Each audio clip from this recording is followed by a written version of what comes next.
Selamat datang di Spiritual Seekers. Semoga kita selalu mendapat rahmat kesehatan, rezeki yang lancar dan semakin mengenal diri sendiri.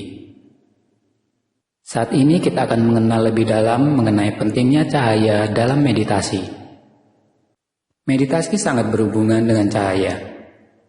Karena saat manusia masuk dalam keheningan yang dalam, saat manusia mulai menyadari cahaya dalam diri, maka dalam proses meditasi, kita akan melalui saat di mana seluruh tubuh bermandikan cahaya, hanyut dalam kenikmatan madu dan ramuan kehidupan abadi dalam diri. Sebelumnya mari kita lihat poin-poin misterius dari cahaya itu. Cahaya adalah sesuatu yang paling misterius dalam alam semesta. Cahaya adalah energi yang paling murni. Jika kita lihat dari konsep religius pada kitab Kejadian, pada mulanya berfirmanlah Allah, jadilah terang. Lalu terang itu jadi. Ini menjadi penting, karena untuk ada kehidupan, harus ada cahaya. Cahaya dapat hadir tanpa kehidupan, sedangkan kehidupan tidak dapat terjadi tanpa cahaya. Cahaya menjadi benih, dan kehidupan adalah turunannya. Begitu juga kehidupan dapat berlangsung tanpa cinta kasih. Namun cinta kasih tidak dapat terjadi tanpa kehidupan. Jadi cahaya menjadi dasar, sedangkan cinta kasih menjadi puncaknya. Dan kehidupan adalah lintasan atau jalannya. Segala sesuatu relatif terhadap cahaya. Hanya cahaya yang memiliki kecepatan konstan. Segala sesuatu yang dapat mencapai kecepatan cahaya akan menjadi cahaya itu sendiri. Poin selanjutnya, cahaya bergerak tanpa kendaraan, tanpa medium. Segala sesuatu memerlukan medium untuk bergerak. Ikan menggunakan air, burung menggunakan udara, manusia menggunakan udara dan tanah. Itu berarti, energi dari cahaya tidak berasal dari manapun. Cahaya itu sendiri adalah energi. Kemudian cahaya bergerak dengan sendirinya, tidak didorong ataupun ditarik. Jika batu kita lempar, maka batu tersebut mendapatkan gaya dorong, energi dari luar yang menyebabkan batu itu bergerak.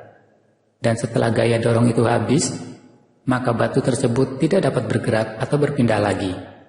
Pohon tumbuh karena energi dari luar. Hewan dan manusia mendapat energi dari luar untuk dapat bergerak atau berpindah. Kita bernafas dan bergerak. Namun energi yang kita gunakan berasal dari luar. Kita tidak memiliki energi dari diri kita sendiri, kecuali cahaya. Seperti tertulis, Tuhan adalah cahaya, bahwa Tuhan adalah sumber dari energinya sendiri. Memiliki hidup dari dirinya sendiri. Sementara yang lainnya meminjam energi untuk dapat hidup. Dan pada saatnya, energi itu harus dikembalikan. Sungguh, kita hidup dari energi pinjaman yang kita dapatkan dari berbagai turunan energi dari cahaya. Contohnya, kita mendapatkan energi dari makanan yang kita konsumsi. Namun makanan itu mendapatkan energi dari sinar matahari. Makanan itu sendiri tidak memiliki energi, melainkan mendapatkan energi dari luar. Jadi kita sebenarnya tidak mendapatkan energi dari makanan. Makanan tersebut hanya sebagai medium, karena kita tidak dapat menyerap energi langsung dari cahaya atau sinar matahari. Maka cahaya menjadi satu-satunya sumber energi. Ilmu pengetahuan telah mencapai gagasan bahwa semua benda adalah manifestasi dari cahaya, merupakan cahaya yang dipadatkan. Jadi, jika benda tersebut berasal dari cahaya dan dapat kembali larut menjadi cahaya, begitu juga dengan kehidupan. Cahaya tidak hanya ada di luar diri kita. Di dalam diri kita pun terdapat cahaya. Jika tidak, kita tidak akan ada. Kembali kepada meditasi. Saya sampaikan kembali bahwa meditasi sangat berhubungan dengan cahaya. Karena saat manusia masuk dalam keheningan yang dalam, saat manusia mulai menyadari cahaya dalam diri, maka dalam proses meditasi, kita akan melalui saat di mana seluruh tubuh bermandikan cahaya. Hanyut dalam kenikmatan madu dan ramuan kehidupan abadi dalam diri. Proses ini sebagai pembasuh diri, pembersih segala kekotoran dalam diri.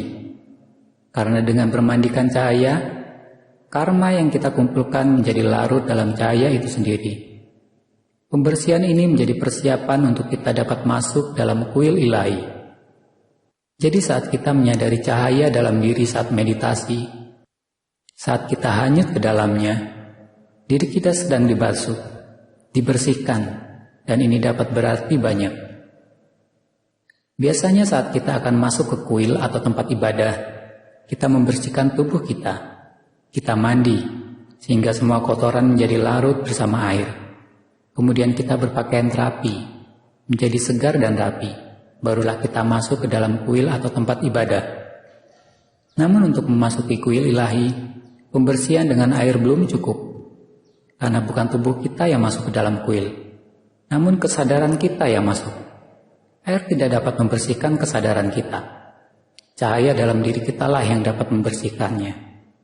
Pembersihan kesadaran ini maksudnya adalah pembersihan kotoran dari semua karma yang kita kumpulkan. Pembersihan dari semua tindakan kita, baik tindakan fisik maupun tindakan mental.